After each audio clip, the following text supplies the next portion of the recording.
Hello, it's me, and I broke my leg. And I thought I would film a video all about it for anyone that might be going through the same thing. To be more specific, I have a tibial plateau fracture, which is basically like my knee bone is like split down the middle. Here is my x-ray for reference. And I found that watching people's vlogs and their experience of their break was really helpful, so I decided that I would tell my story of my first 6 weeks post-surgery, and in the hopes that it can help you. So for context, my name is Harriet. I am 30 years old, although I was 29 when I broke it. Just turned 30. I am from the UK, so this story kind of involves NHS service. I'm a design and technology teacher at a secondary school, which will be relevant later. Fitness-wise, I'm not like, well, I wasn't like a fitness fanatic. I did do boot camp once a week and the occasional 5k run. I do enjoy walking. I love going up to London and having a stroll about. I had never broken a bone before this, and I'd also never had surgery before this, so this is a first time for everything. I treated it as a new exciting experience in life. So what I wanted to do was kind of give you the pre-context of how I broke my leg, the lead up to the surgery, and then the 6 weeks recovery post-surgery. And I thought that I would kind of chapter this video up so that you can just jump to whichever bit you want, whatever bit is relevant to wherever you are now or that you're interested in. Within each week, I decided to kind of create chapters within the weeks too. I'm so organized.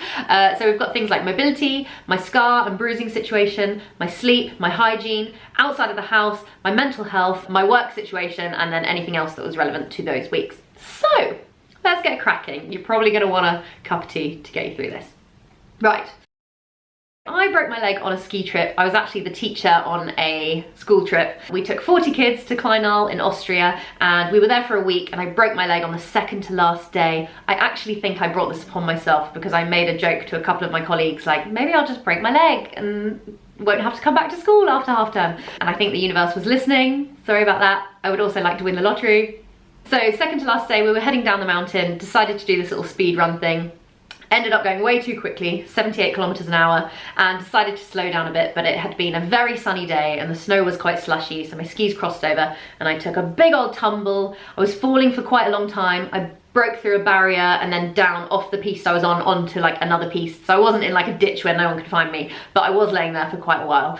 During my tumble, I felt that my head was being like smashed around a lot, and when I like relive this in my head, A, it makes me feel a little bit sick, B, I feel so lucky and grateful that I didn't break my neck or my back, and thank God I was wearing a helmet because I think this could have been so much worse, and I'm actually very pleased that I just broke my knee and nothing else. When I first became kind of stationary, I did wonder, because I knew my knee hurt, and I was like, maybe I've just twisted it and bruised it and I'm being dramatic, because again, this was the first bone I've ever broken. I didn't know what it was supposed to feel like.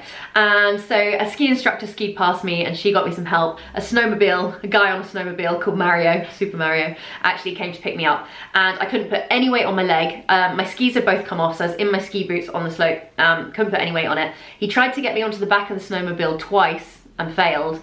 And he said, if I can't get on the third time, I'm gonna have one of those like things that they strap you into and ski down. I was like, right, I really don't want that. So I put in an extra effort and I managed to swing my leg over the snowmobile to sit on the back while he drove me down to the top of the bottom chairlift of the mountain, which was a really horrible journey. We were going over moguls. I was like holding on with my hands, putting as much weight through my hands as possible and as little on my leg because I knew that it was hurting at that point.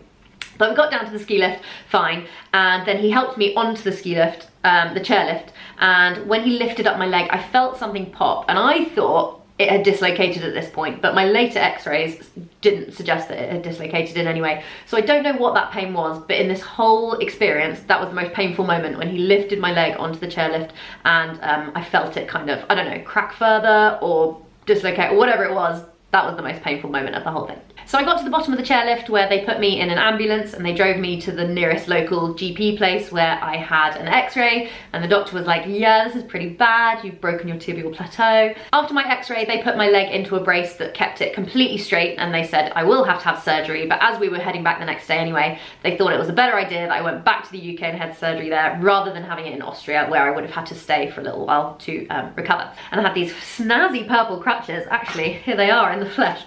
They have reflectors on them. Although I will say that purple is my least favourite colour. So this is what I'm working with currently. They sent me away from the doctors with some strong ibuprofen prescription and also some injections for my stomach, which I think are quite common with this type of injury. They are to avoid deep vein thrombosis, I'm pretty sure, because you're a lot less active. So it's kind of like a blood thinner. You inject it into your stomach, various places around your belly button, which wasn't a problem for me. That was fine. When we got back to the hotel, I pretty much went to bed. I just surrounded my leg with cushions to keep it as straight as possible. I did nearly slip on the stairs going up to my room, which was a terrifying moment, but it was all fine in the end. Now, the next day, I was supposed to be getting a 24-hour coach journey back from Austria to England with 40 kids. And the more I thought about it, the more I thought, I don't think that that's a sensible idea. So I suggested that I might fly home, and because of the school insurance and things, I couldn't go on my own, so I asked my dad if he would fly out to Austria and get me the next morning, which he was happy to do. So he flew out, I got a taxi to meet him at the airport. I had special assistance at the airport, which was amazing. They pushed me past all the queues in my wheelchair. They got me onto the plane. I had a row of 3 seats by myself and I just lay my leg out on that and it was absolutely fine. I was actually really, really impressed with the service I got. When we got back to Gatwick, my mum picked me up from the airport. My dad handed me over to my mum and I went straight down to A&E and had a CT scan. They checked me over for my neck and things for whiplash, because at that point my neck was so achy, I literally couldn't lift the weight of my own head. Like when I got out of bed the next morning, I physically had to like grab my head and sit myself up in order to like bring my head up. So I was a bit worried about that, but it turned out that that ended up not being an issue at all. But they checked me over because of that, just in case.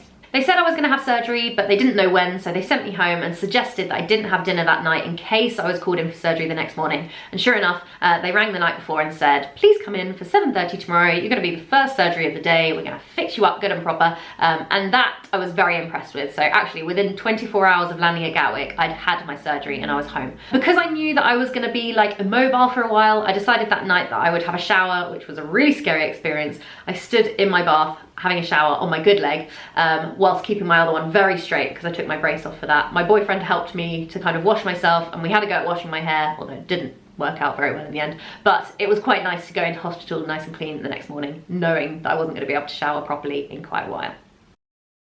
So the day of the surgery came around and we went down to Brighton Hospital, met the anaesthetist and the surgeon. They talked me through everything that was going to happen and it was a very positive experience actually. I'd never had general anaesthetic before, but it was a lot of fun. They said toodaloo, I said bye. The surgery took between 1 and 2 hours, I'm pretty sure, but I have no idea. I wasn't looking at the clock at the time. And when I woke up, they gave me some morphine, some liquid morphine just to get me home, prescribed me some codeine and sent me on my merry way. I woke up wearing this, which I was very impressed with when I first saw it. I thought, wow, that's quite the contraption. And we'll talk more about this shortly. Okay, so that leads me up to my first week of recovery, so 1 week post-surgery. In terms of mobility, I was in this brace using both of my Austrian crutches, and the brace was locked at 90 degrees, so I could only bend my leg up to 90 degrees. The brace was feeling really tight and it was quite hard to bend my leg. I could tell that there was a lot of swelling. I couldn't see my scar at that point because it had a lot of dressing on it, so it was all a mystery to me, but it was just very like stiff and hard to move at that point.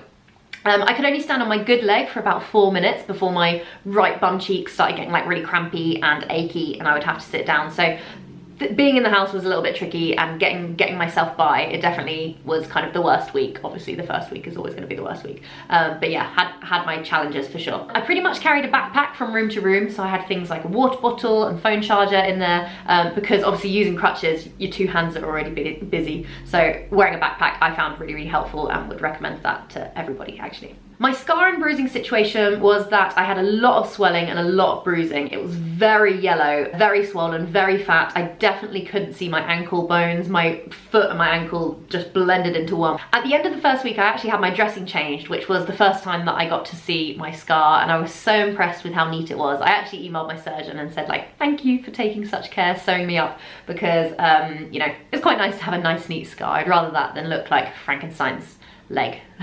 To this day, I still haven't seen an x-ray of what is in my leg, but I'm pretty sure I've got a plate and a load of screws, but I have no idea how many. I'm hoping to hear in the next couple of weeks that I've got an appointment for a follow-up to get my leg x-rayed. That leads me on to sleep during the first week. Now, I was sleeping with this brace on my leg, which was so uncomfortable. I was not sleeping well at all, and in this whole experience, sleep was one of the worst things for me. I felt very frustrated all through the night, and I would just lay there like silently sobbing next to my boyfriend with frustration that I couldn't sleep. I just could not get myself comfortable in any way. I tried all variations of pillows under my leg, over my leg, around my leg, under my bum, under my back, under my neck, whatever it was. I just could not find a position that I felt comfortable to sleep in, which was very, very frustrating. Moving on to hygiene, bear in mind, I'm someone that loves being clean. I usually have 2 showers a day. I never feel so good as I do when I'm fresh out of the shower. I absolutely love it. I'm not really a bath girly, never have been. So the first week for me was tricky because I was flannel washing at the sink. So I would kind of stand in front of the sink or sit on the toilet seat, closed, and use a flannel and soap and just give myself a wash like that, which was not great. My mum shaved my legs for me once, which was kind. Elliot's mum helped me wash my hair across the sofa because having greasy hair also not my vibe. In the end, it was so tricky that I ended up booking an appointment with my hairdresser. So Elliot drove me over there. I sat in her chair and she washed my hair really thoroughly for me, which was so nice. I felt really nice and fresh when I'd had my hair washed. So if you can get to a hairdresser and you've got someone that could drive you, I definitely would recommend. That leads us on to being outside the house. So I didn't want to stay cooped up in the house. Elliot took me to town a couple of times and we hired a wheelchair from the shop mobility department in the shopping centre, which I found a lot of fun. Elliot was pushing me around the shops. I would kind of point where I wanted to go or what I wanted to look at, and he would take me there. So that was quite nice, being able to leave the house. I do live at the top of a flight of stairs, so the way that I was approaching the stairs, and still am actually, is on my bum. So facing downstairs on my bum, and then I just go one step at a time, which always means I have a fluffy bum whenever I leave the house. But I think that's the safest way. I would not risk doing it on my crutches. Mentally, in the first week, I had moments of frustration where everything just took such a long time, or my arms were hurting, or my lack of sleep was frustrating. But on the whole, I was generally just really grateful in that first week that I had so much help around me. Lots of people popping into the house to kind of cook me dinner or bring me flowers or bring me chocolates or face masks or magazines and puzzles, and I just felt very loved and cared for in that first week, and actually still do. But yeah, mentally I was okay. I was staying as positive as I could, pretty much. In regards to work, my GP signed me off work for 2 weeks. So as I said, I'm a teacher, so I wasn't going into school, I wasn't doing any lesson plans, I wasn't setting cover work for the first 2 weeks, and the plan was that we were going to reassess the situation and decide if he needed to extend that or not when the time came. Other than that, I was home alone a lot during the day. I had a lot of visitors, but it just so happened that my mum and my boyfriend were both abroad for the majority of this first week, which was a little bit tricky, but I had a lot of other lovely visitors that were helping as well. One of the tricky things that I hadn't really considered was that I couldn't carry a plate of food from my kitchen to my lounge. I tried to put things like bowls in a bottom of a bag and then hung the bag off my crutches and stuff, but it was never very successful. So I had Elliot doing breakfast and dinner for me most days, or whichever visitor I had that day, and they would carry the food through for me and then have to carry it back and do the washing up. Sorry. I finished my stomach injections in that first week, which were all fine. I struggled a couple of times on the last 2. Like mentally, I felt like I just couldn't push it in and cause myself that pain. But on the whole, they were absolutely fine. I had a pretty achy neck from my whiplash, but that wore off by the end of the first week, and that has never been a problem since. So I was all safe with that. And last but not least, I was taking codeine and ibuprofen mostly at night. I wasn't actually experiencing that much pain, actual pain. I was uncomfortable because it was so swollen, but I would take the codeine and ibuprofen at night to try and help me sleep, but not really taking anything during the day. And since that first week, I haven't really taken any pain relief at all, which is a common question that I've been getting. That leads us on to week 2 of recovery.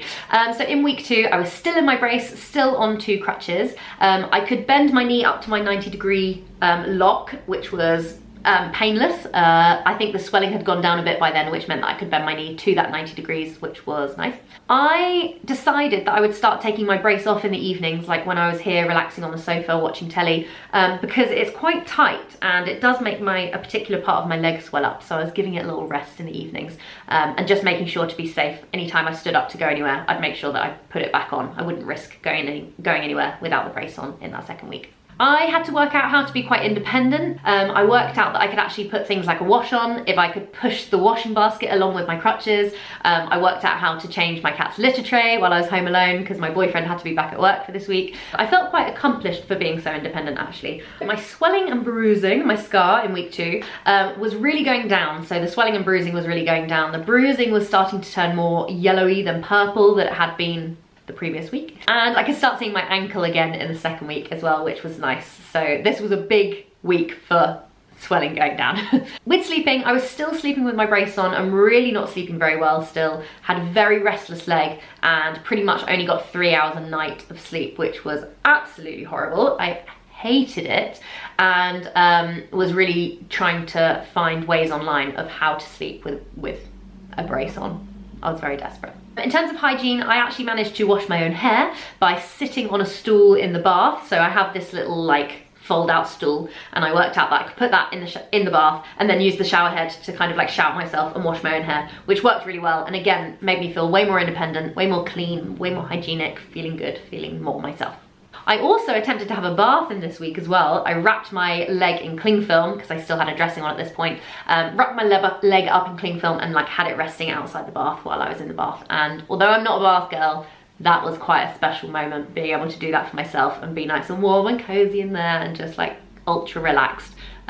Felt great. The outside the house situation in week 2 was that I went out for dinner for the first time to a pub. And I found that I was quite uncomfortable sitting on the stools. I was quite restless. I couldn't really find a position that I felt happy in. By the time the food came, I was too distracted to care. But in the build up to like while I was waiting, I was kind of like, oh God, maybe this is a mistake. I really don't feel comfortable being here. My sleep was atrocious this week as well. And I was home alone a lot. It wasn't a great week mentally. I think I cried quite a lot in this second week. Towards the end of week 2, I had a meeting with work about the possibility of remote teaching the next week, so week 3, whereby I was planning to do Google Meets with my classes. So they would put a cover teacher in my classroom with a webcam and I could talk to the class and get them to do work, but from home in the safety of my house. It was in week 2 that I noticed that my left thigh was starting to lose a lot of width. It was starting to get really skinny. Obviously I wasn't using the muscle at all, so it started kind of like withering away, and my right thigh was getting bigger at the same time because it was having to do all the work. So there's a name for it, I don't know, but one leg getting skinnier, one leg getting bigger, quite dramatically actually. It's not as noticeable anymore, but in that second week I really noticed my muscle deteriorating. And last but not least, the second week was when I joined the Facebook group, which if you are going through this, I highly suggest that you join. It is so helpful. Any questions you've got, you can put it on there. The whole community across the world is like, oh, this happened to me too, and this helped, which was really great to see. And yeah, I would recommend it to anyone to join that Facebook group. I have found it really, really helpful.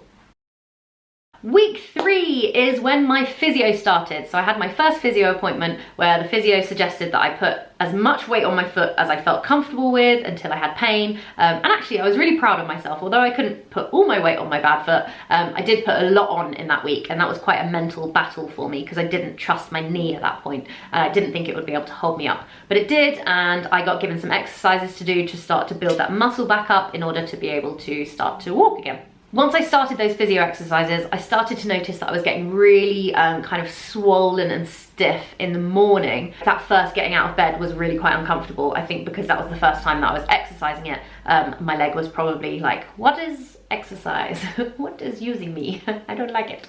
A little bit painful in week 3. My scar and bruising in week 3 was looking really good. So my scar had kind of scabbed over and the scabs were starting to fall off. Sorry, that's really gross.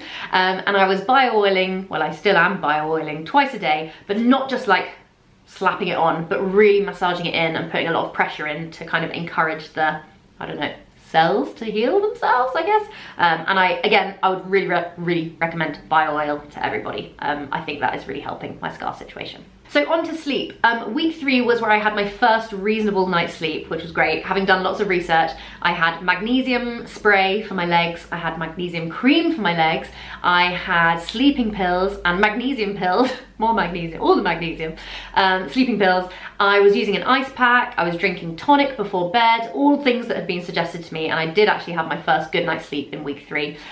Since then I've been sleeping a lot better, and what I did was sleep in my brace until I woke up naturally at like 4 AM. Then I would take my brace off from 4 till like 7 or 8 when I would wake up, which I found was a little bit scary to begin with, but I just lay very still and it ended up being quite fine. And since then I haven't really been wearing my brace to sleep in. I'll get to that later. Week 3 hygiene, I can bath with my leg fully submerged in the water, then because I had my dressing taken off, and I still use the stool in the shower as well, so either option is working for me absolutely fine. Outside of the house for week 3, I decided to get an electric mobility scooter instead of a wheelchair when I went to town, which was hilarious. I absolutely loved riding through the shops on my mobility scooter. It was so efficient and so speedy. I would recommend this above a wheelchair because poor Elliot had to push me in the wheelchair, but having the mobility scooter, I had the freedom to just wheel myself wherever I wanted, and he didn't have to have the burden of pushing me around town. I had a little dip mentally in week 3. I felt really frustrated with how long everything was taking, even just to stand up and walk myself to the loo. It was frustrating that I couldn't just get up and go. I had to like brace myself, stand up, get my crutches on, blah, blah, blah. So yeah, I felt a little bit frustrated in week 3, but it didn't last very long. It was fine. I started remote teaching in week 3, which went really well. The kids were really like well adapted to it. They managed to, you know, do exactly as I was asking. It was quite exhausting mentally, but it was nice to be having something to fill up my day rather than just laying on the sofa watching telly like I did for the first 2 weeks. By week 3, I was on no painkillers, and I also celebrated my 30th birthday in the 3rd week, which was a little bit disappointing because I planned this big party, but nevertheless had my birthday in the 3rd week. On to week 4. In week 4, I decided to hire a wheelchair from the Red Cross. So I had it delivered to my house and I'd hired it for 2 weeks. I ended up not really liking the wheelchair very much, but I'll get onto that in due course.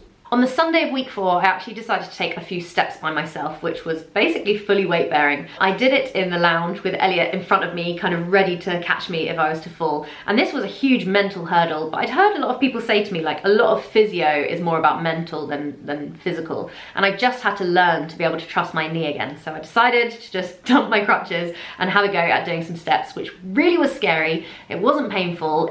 It did feel weird and uncomfortable, but I had the security of like Elliot there ready to catch me, which was great, and I felt really like proud of this moment. It felt like a bit of a milestone. So that was in week 4 that I took my first few steps, which I understand is quite early, which I'm really proud about. In week 4, I actually went back to work. I had people driving me to and from school, and school have adapted my classroom in various ways to make things a lot easier for me. I did notice though that it meant that my knee was swelling up a lot more in the evenings because I had been moving around a little bit more than I was used to. So I was icing my knee a lot before bed in week 4 to try and keep that swelling at bay. I decided in week 4 to start sleeping without my brace on. I don't move around very much in my sleep, so I felt confident I wasn't going to bend it in a horrible way or anything. So every night before bed, I would take my brace off, put it by the side of the bed, have a lovely night's sleep, and then first thing in the morning, pop it back on before I went through to the bathroom to get ready for the day. Again, I was having baths or showering on the stool in the bath for week 4. And we used the wheelchair to go to Lidl a couple of times, and we also attempted to go up to Borough Market one day, which turned out to be a little bit of a stressful day. Getting on the train, the disabled toilet was out of order. It was all just a little bit busy for me, and I think in my head it was going to be a really fun kind of like adventure out, but actually for me, it felt really like stressful, and for poor Elliot pushing me around all day, it was exhausting. So it didn't end up being the trip to London that we wanted it to be. But I learned my lesson and we decided not to use the wheelchair anymore after that. Week 4 was when I was meant to be celebrating my 30th birthday, but I decided to cancel my party, which was going to be a big dinner party, lots of margaritas. I was going to get everyone up line dancing, but I just don't feel comfortable having drinks with my brace and using crutches. And also, I definitely couldn't line dance, so I made the decision to cancel my 30th party. On to week 5, I decided to start making lots more steps, so putting basically fully weight bearing by week 5 without Elliot right in front of me, and I try and get from room to room. This was kind of revolutionary because it meant that I would be able to carry like a mug of tea to the lounge by myself without having to ask someone to carry it through or without having to stand in the kitchen and drink it. So it was quite nice to free up one hand, because I also started to try and use one crutch instead of 2, which gives me a massive limp, but actually the free hand means that it's worth it. In week 5, I also purchased some grips for my crutches because I realised that my hands were feeling like really bruised from using the hard handles. So I just got these on Amazon. They were like £7, and actually I think they're helping quite a lot. So I'll try and link those below if you are in the market for some crutch grips. I was meant to have my second physio appointment in week 5, which got cancelled because he was unwell. Still to this day, so I'm 6 weeks post-op tomorrow. I've still only had one physio session, which is a little bit disappointing, but I feel like I'm doing quite a lot of good things by myself, so I don't think I'm missing out on loads. And I do have two appointments coming up, so I'm not too worried about that. My scar in week 5 was starting, there was one little area that was starting to look a little bit gammy, and I decided that I would kind of like keep an eye on that, because the last thing I would want was an infection in my scar or any sort of like pus. I was gonna get right on top of that if it happened. But it kind of scabbed over quite quickly and hasn't given me any problems since, so fingers crossed that's all fine. In week 5, I decided to go to our local corner shop by myself on my crutches, which was my first kind of venture out the house alone. It was fine, it went really well. I was a little bit nervous because that was the furthest that I would have been, but other than my arms being slightly achy when I got back, it was a successful trip, so very independent. I was back at work full time. I mentally, I guess is the category that this would fall into, but realised that I was putting on a little bit of unwanted weight through kind of lack of movement. So I did a couple of like chair workouts and a few little floor workouts, which I do need to kind of keep on with. Things like doing sit-ups and Russian twists and various arm workouts just to keep me moving. Otherwise I fear that things are going to start to jiggle more than I want them to jiggle. And that leads us on to week 6, where I currently am. I changed the setting on my brace, where previously I was locked at 90 degrees. I changed it to 105 degrees and then ended up speaking to my physio on the phone, who said I could actually unlock it all the way if it wasn't painful. I can bend my knee now to about 120 degrees without any pain, and that's as far as the brace will let me go. So that's as far as I'm gonna keep it for now.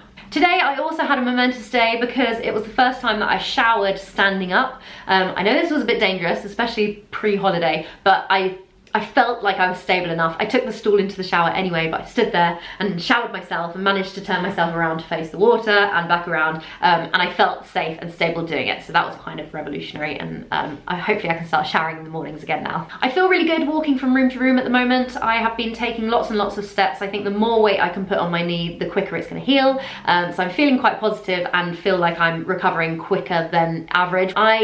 I'm missing my 6-week consultation with my surgeon because I'm going on holiday on Monday, but I am having an appointment with him when I get back, where hopefully I'll get an x-ray of my knee and I can finally see how many screws and plates are in there, which I'm really looking forward to.